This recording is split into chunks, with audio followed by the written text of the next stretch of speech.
India market invest মাইন্ডসেটে আপনাদের স্বাগত। যারা চ্যানেলে নতুন এসেছেন তাদেরকে বলবো প্লিজ চ্যানেলটাকে সাবস্ক্রাইব করবেন, একটা লাইক করবেন, বেল আইকনটা প্রেস করবেন।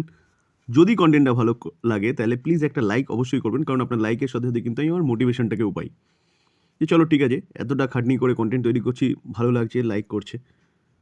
তো আপনার ভালো লাগলে প্লিজ একটা লাইক করবেন। দেখুন, SEBI SEBI security and exchange board of India, এই সেবির কাজ কি? আমরা যেহেতু মার্কেটে আছি তো মার্কেট রিলেটেডই অবশ্যই বলবো।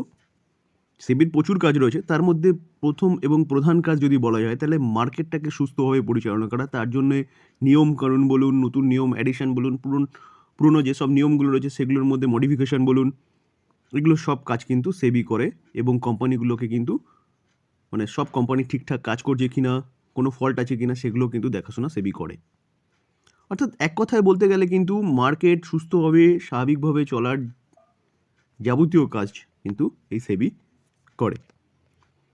তো রিসেন্টলি অর্থাৎ 5 তারিখ, ফ্রাইডে 5ই জানুয়ারি, সেবি কিন্তু নতুন একটা নিয়মের অ্যাডিশান করেছে, যেটা কিন্তু আমাদের মার্কেটের জন্যে কিছু লোক বলছে ভালো, আবার কিছু লোক বলছে খারাপ হলো।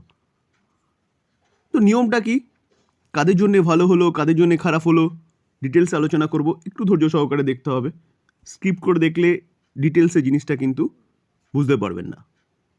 চলুন যাওয়া যাক। দেখুন, এই আর্টিকেল দেখলে দেখা যাবে সেবি ব্যান করেছে নেকেড শর্ট সেলিং, ঠিক আছে, এবং release new circular no impact on retail investor. অর্থাৎ সেবি কিন্তু যে নেকেড শর্ট সেলিংটা কি? ধরুন আপনার কাছে কোনো একটা কোম্পানির এবিসিডি কোনো একটা কোম্পানির স্টেক নেই, আপনি সেই স্টেকটা কিন্তু সেল করে দিতে পারেন। কারণ আপনার কাছে স্টেক নেই, কিন্তু আপনার যে ব্রোকার রয়েছে বা যে ব্রোকিং হাউসের কাছে আপনি কাজ করছেন, সেই ব্রোকিং হাউসের কাছে কিন্তু সেই কোম্পানির প্রচুর স্টেক রয়েছে। তা আপনি সেটাকে সেল করে দিলেন, সেল করে দেওয়ার পরে আপনি কি করতে পারবেন, পরে সেটাকে নিচে আসলে বাই করতে পারবেন। মানে জিনিসটা এরকম হলো যে আপনার কাছে মনে হচ্ছে যে এবিসিডি সেই কোম্পানির স্টেক হয়তো নিচে আসবে, আপনি প্রেডিকশান করছেন বা আপনার কাছ থেকে কোনো নিউজ এসছে বা খবর আছে, তা আপনি উপরে সেটা সেল করে দিলেন, নিচে যখন নেমে গেল সেখানে বাই করে দিলেন।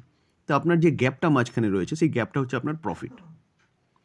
তো শর্ট সেলাররা কিন্তু এইভাবে প্রফিট করে। তো শর্ট সেলিং, যেটা নেকেড শর্ট সেলিং, সেটা কিন্তু সেবি ব্যান্ড করে দিয়েছে।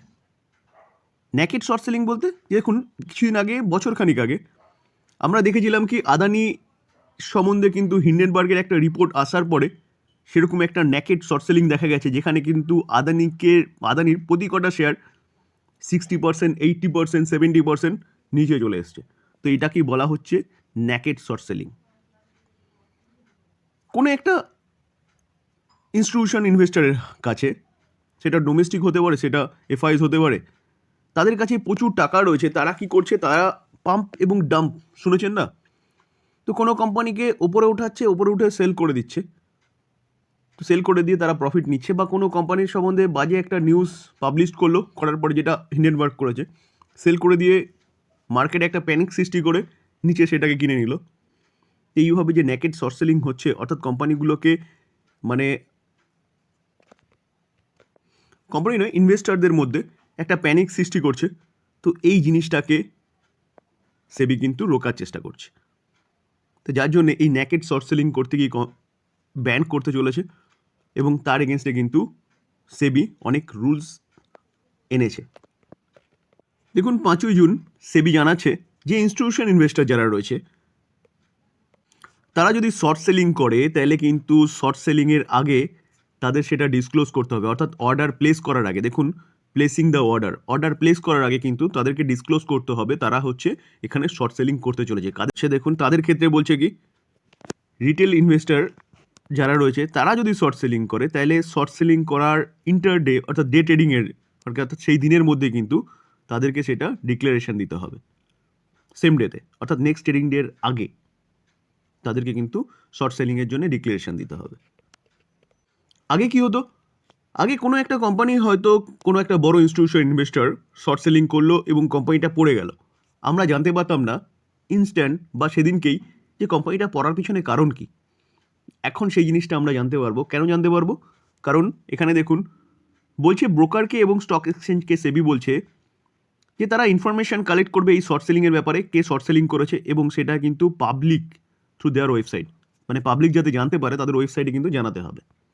তাহলে বোঝা গেল যে আমরা কিন্তু জানতে পারবো যে এই কোম্পানিটা যে পড়েছে, পার্টিকুলারলি কোনো কোম্পানি পড়েছে শর্ট সেলিংয়ের জন্য, কেন পড়েছে বা কে শর্ট সেলিং করেছে।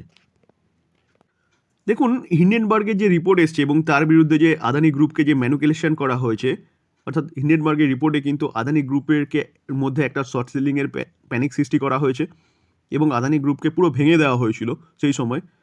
তো সেই অনুযায়ী কিন্তু সুপ্রিম কোর্ট একটা ইনভেস্টিগেশনের কথা বলেছে এবং যারা সেই সময় শর্ট সেলিং করেছে সেটাকে বের করতে, তাদের বিরুদ্ধে লিগালি অ্যাকশান নিতে।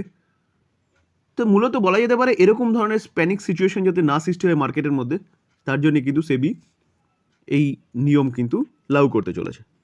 এই যে শর্ট সেলিংয়ের ব্যাপারটা, যেটা হচ্ছে ব্রোকিং হাউস বলুন কি এক্সচেঞ্জ বলুন, তারা তাদের ওয়েবসাইটে জানাবে যেদিন হয়েছে সেদিনকেই। তো তার পাশাপাশি কিন্তু তাদেরকে কিন্তু হচ্ছে সেবিকেও জানাতে হবে। দেখুন, the frequency of such disclose may be review from time to time with the approval of SEBI. দেখুন, তাহলে কি শর্ট সেলিং আর করতে পারবো না? দেখুন, সেবি কিন্তু গাইডলাইন্স যে বের করেছে সেটা কিন্তু ন্যাকেড শর্ট সেলিংয়ের জন্য বের করেছে, অর্থাৎ পাম্প এবং ডাম্পের যে কেসটা হয় না তার ক্ষেত্রে। তো এখানে কিন্তু সেবি স্পষ্টভাবে জানিয়ে দিয়েছে যে আন্ডার দ্য এক্সিস্টিং ফ্রেমওয়ার্ক যেটা রয়েছে 2007 সালে তৈরি, all classes of investor are allow to short sell but not are allowed to take naked short trader. ঠিক আছে, মানে শর্ট সেলিং অ্যালাউ আছে, কিন্তু ন্যাকেড শর্ট সেলিং অর্থাৎ পাম্প ডাম্প যারা করে তাদের ক্ষেত্রে কিন্তু প্রবলেম হয়। দেখুন, সাধারণ মানুষ তো সেই জিনিসটা করে না, বড় বড় ইনস্টিটিউশন তারা করে। যেমন অসৎ মেহতার সময় আমরা যখন ওয়েব সিরিজ দেখেছিলাম, সেখানে দেখেছিলাম কি রিলায়েন্সকে ডাম্প করা হয়েছিল। ধীরুভাই আম্বানি সেই সময় কিন্তু শক্ত হাতে ধরে সেটাই কী করেছিল, প্রতিরোধ করেছিল, এবং যারা ডাম্প করেছিল তাদেরকে কিন্তু মানে নাসনাদাবুদ করে ছেড়েছিল ধীরুভাই আম্বানি স্যার। তো সেরকম জিনিসগুলো সেগুলোকে ম্যানুকুলেট বলে। সেই ম্যানুকুলেটগুলো বন্ধ করার জন্য কিন্তু সেবি এই নিয়মগুলো লাগু করেছে। আর ইনস্টিটিউশন ইনভেস্টরদের ক্ষেত্রে অ্যাডিশনাল একটা রেস্ট্রিকশন আনা হয়েছে। দেখুন, আরেকটা নিয়ম সেবি লাগু করেছে, এটা কি, no institution investor shall be allow to do day trading, example square off their intraday transaction intraday. অর্থাৎ ইন্টারডে যে ট্রানজ্যাকশান হয়, অর্থাৎ ডে ট্রেডিং যেটাকে আমরা বলি, সেটা কিন্তু ইনস্টিটিউশন ইনভেস্টাররা করতে পারবে না, কারণ বলে দিয়েছে no institution investor shall be allow. দেখুন, সেবির এত সব পদক্ষেপ নেওয়ার পিছনে কারণ কি? দেখুন, আমরা দেখলাম যে আমাদের কিন্তু খুব তাড়াতাড়ি T+0 ট্রেডিং +0 হচ্ছে সেটেলমেন্ট হয়ে যাবে, এবং এত কিছু করার পিছনে কারণ কি? কারণ হচ্ছে আমাদের মার্কেটকে কিন্তু মার্কেট অল টাইম হাই চলছে, আমাদের অর্থনীতি ভালো করছে, যার জন্য মার্কেটও ভালো করছে।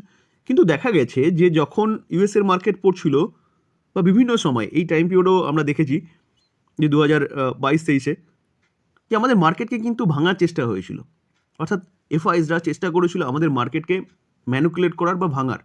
তার জন্যে আমরা কিছুদিন আগে ডেটা প্রেজেন্ট করেছিলাম, যে এফআইসের ডেটা, যে কন্টিনিউয়াসলি তারা কিন্তু সেল করে গেছিলো। ইভেন কোভিডের সময় যে 60% পড়েছিল তাতেও কিন্তু 40% পড়েছিল, তাতেও কিন্তু এতটা সেল অফ হয়নি, যেটা হচ্ছে 2021-22 সময় হয়েছিল বা 23 সময় হয়েছিল।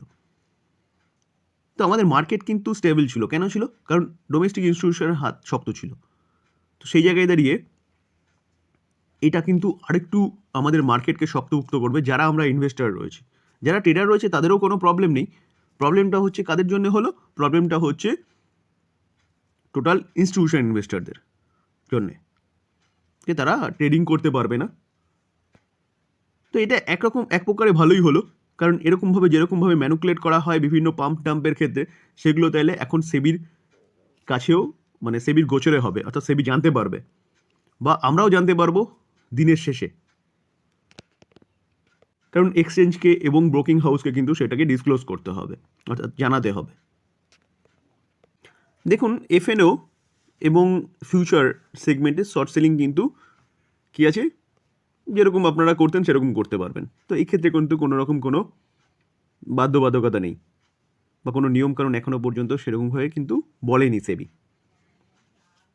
তো এই ছিল আজকের টোটালি আলোচনা। যদি আলোচনাটা ভালো লাগে, যারা চ্যানেলে নতুন এসেছেন তাদেরকে বলবো প্লিজ চ্যানেলটাকে সাবস্ক্রাইব করবেন, একটা লাইক করবেন। যদি কন্টেন্টটা ভালো লাগে, দেখুন আপনার লাইক কিন্তু আমার মোটিভেশনটাকে বাড়ায়। তো প্লিজ একটা লাইক করবেন, শেয়ার করবেন, বেল আইকনটা প্রেস করবেন, তার সাথে সাথে অল যে বটমটা রয়েছে সেটা প্রেস করবেন, কেন কি নেক্সট ভ্যালুয়েবল ভিডিওর কিন্তু নোটিফিকেশন পাওয়ার জন্য। থ্যাংক ইউ, ভালো থাকবেন।